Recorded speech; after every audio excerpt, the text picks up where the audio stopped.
یہ کہانی ہے ایک ایسے شخص کی جس نے ظلم اور جبر کے خلاف ہتھیار نہیں بلکہ عدم تشدد کو اپنایا۔ یہ کہانی ہے عبدالغفار خان کی، جنہیں دنیا باچا خان کے نام سے جانتی ہے۔ ایک ایسے رہنما کی جنہوں نے اپنی پوری زندگی تعلیم اور آزادی کے لیے وقف کر دی۔ عبدالغفار خان 1890 میں ضلع چارسدہ کے گاؤں آتمانزئی میں پیدا ہوئے۔ ان کے والد بہرام خان علاقے کے ایک معزز زمیندار تھے، مگر ان کا دل صرف اپنی زمین تک محدود نہ تھا۔ وہ بچپن سے ہی اپنے ارد گرد ہونے والی ناانصافیوں کو محسوس کرتے تھے۔ ابتدائی تعلیم کے لیے انہیں گاؤں کے مکتب بھیجا گیا، مگر ان کے والد نے انہیں ایڈورڈز مشنری اسکول پشاور بھیجنے کا فیصلہ کیا۔ یہاں ان کے ذہن میں ایک نیا شعور پیدا ہوا، تعلیم ہی وہ ہتھیار ہے جو قوم کو بدلا سکتا ہے۔ مگر وہ یہ بھی دیکھ رہے تھے کہ انگریز حکومت کس طرح برصغیر کے لوگوں کو حقیقی تعلیم سے محروم رکھ رہی تھی۔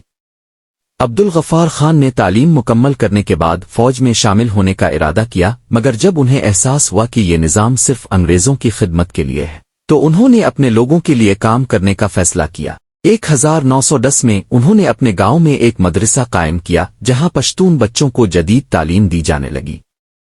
مگر انگریز حکومت نے جلد ہی ان کے تعلیمی مشن کو شک کی نظر سے دیکھنا شروع کر دیا۔ یہ وہ وقت تھا جب انہیں احساس ہوا کہ صرف تعلیم کافی نہیں، قوم کو ایک بڑی تحریک کی ضرورت ہے۔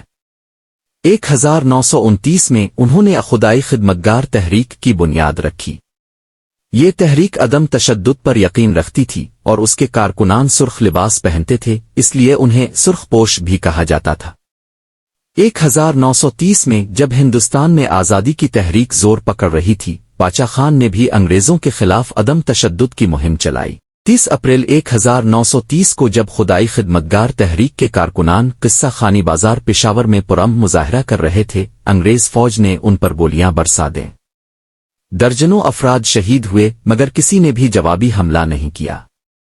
یہ تحریک کے عزم کی سب سے بڑی مثال تھی۔ باچا خان کی مقبولیت بڑھتی گئی، مگر اس کے ساتھ ساتھ انگریز حکومت کی سختیاں بھی۔ انہیں کئی بار گرفتار کیا گیا، کئی سال قید میں رہے، مگر ان کا عزم کبھی نہ ٹوٹا۔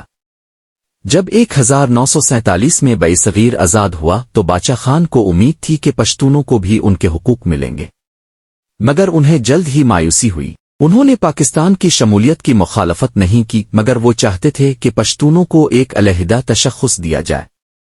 ان کی اس سوچ کی وجہ سے انہیں پاکستان میں بھی مشکلات کا سامنا کرنا پڑا۔ پاکستان میں انہیں بار بار قید کیا گیا، ان کی تحریک پر پابندیاں لگیں، مگر وہ ہمیشہ عدم تشدد اور انصاف کا درس دیتے رہے۔ 1988 میں جب وہ انتقال کر گئے تو ان کی آخری خواہش کے مطابق انہیں افغانستان کے جلال آباد میں سپرد خاک کیا گیا۔ ان کے جنازے میں لاکھوں افراد شریک ہوئے، جو ان کی لازوال جدوجہد کا ثبوت تھا۔ باچا خان چلے گئے، مگر ان کے نظریات آج بھی زندہ ہیں۔ عدم تشدد، تعلیم اور امن کا جو خواب انہوں نے دیکھا تھا وہ آج بھی ایک خواب ہی ہے، مگر اگر ہم ان کے اصولوں پر چلیں تو شاید ہم اس خواب کو حقیقت میں بدل سکیں۔